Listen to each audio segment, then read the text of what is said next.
Hello again, it's our final episode of 11 Days of Remembrance here. Nick Nielsen along with the curator of the Southeast Military Museum, Craig Bird. And Craig, today we're talking about all these different medals that we have behind us from the Great War.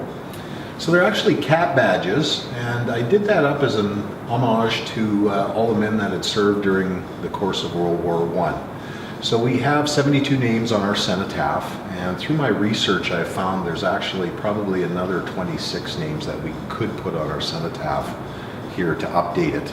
Again, the technology wasn't there. You couldn't search the internet back in the 1920s when they were putting all of these cenotaphs together, but because of the access to information nowadays, we can actually find out a lot about our World War I veterans, and was able to do quite a bit of research. So when I started doing my VIMI presentation, I put together all of the cap badges for all of the men that were killed in the Southeast. So each cap badge represents the regiment that somebody from the Southeast belonged to at the time of their death.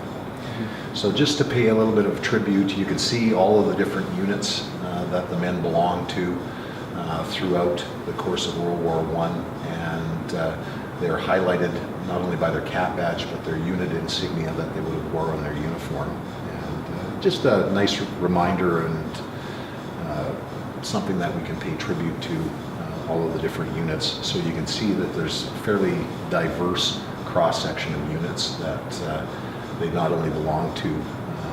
The Saskatchewan ones are up here in the top left, and then all of the rest of the units were all across Canada.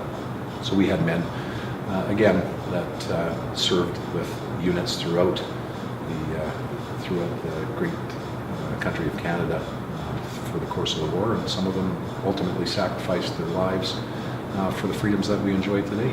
Absolutely. So there's quite a few fair names that could be on our cenotaph that are not. So do you have any information about any of those people, or any of the information about the regiments that maybe not be represented on our cenotaph? Well, all the regiments are represented here.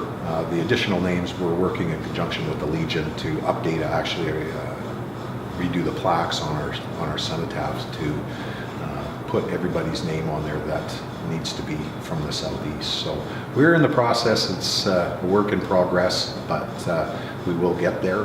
We do have the information of all of those, especially World War I veterans, because that information is now readily available.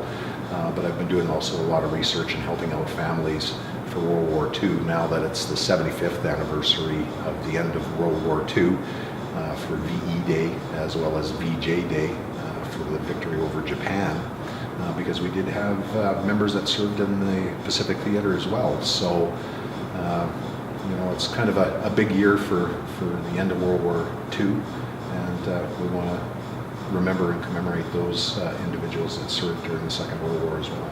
Absolutely we do. But with these cap badges here, how did you come across a lot of these? Well, some of them I had in my personal collection, but these are all original cap badges from that era, and with the help of a bunch of collectors in the network that I have throughout Canada, I told them what I was doing with all of this, and that we wanted to make a commemoration of all the World War I soldiers. So I had individuals take pieces out of their personal collections and either donate them, or I ended up running across the cap badges that I needed and purchased them for myself to donate to the museum, so that we could have this. Absolutely. Well, they're very, very important pieces of history, and Craig, I very much appreciate you sharing these with us, as well as the other 10 topics that we've talked about over the last few days here. Craig, thank you so much for welcoming us into your museum, as well as showing us all this different stuff. Not a problem, anytime. Thank you very much, and thank you for watching this episode, as well as all the other ones that we put out of the 11 Days of Remembrance, which you can find all of them on discoverestevan.com. Lest we forget, thank you very much, and thank you to those who served in every single war that has helped protect this great country that we call home today. Yep, we will remember them.